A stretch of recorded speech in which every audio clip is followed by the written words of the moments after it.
mag nek mopogore opogore e ute mag koyugi bende ketho ne ji biashara nikech bende wang'e ni ute mag koyugi bende nitiere gi medruok bende bombe mopogore opogore to bende nitiere jopiny mayuto gi ute mag koyugi. Biparo ni thoe mopogore opogore ma bende osebedo ka neno bende nyalo duoko ne jo biashara kata mana jogo eko ma bende osebedo ka timo ohala mago mag Airbnb osekethne gi nyinga koro nyalo kelo to moro.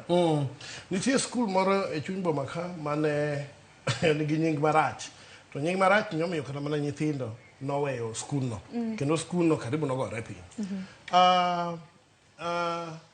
Jok matiyo e utegi kata weg utegi seche moko ok dhi mbele maber gi biashara nikech ka osefweny wechego timore kamano to ibiro ka koro ji be timo ang'owa koro ok dhi e utego nikech gino yatimore kamano kare in midonjo kae ni idonjo maber ang' inegi otieno koro ibiro ka luoro kata kihondko biro bedo mamiyo ohala koro ok bi dhi maber e utego.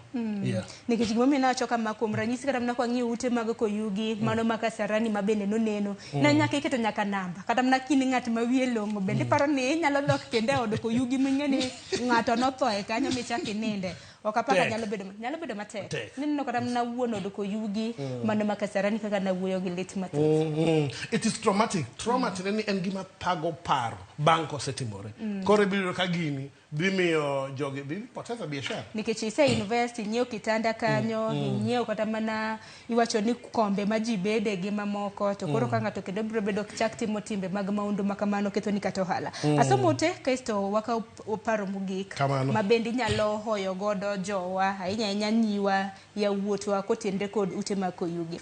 Aneno kanyo e mbui mar Facebook aneno Adongo Okech iwacho ni lit ndi piny okethore chone ne ok timre kama. Marvelous Jesse iwacho ni lit but bende opuonjo jomohero utego especially joma nyiri. Doneno ka koro kudni achiel matori nikech samoro inyalo mana dhi od koyugi samoro mar ninda kata mana mar timo gik ma ji timo. Wala ni moro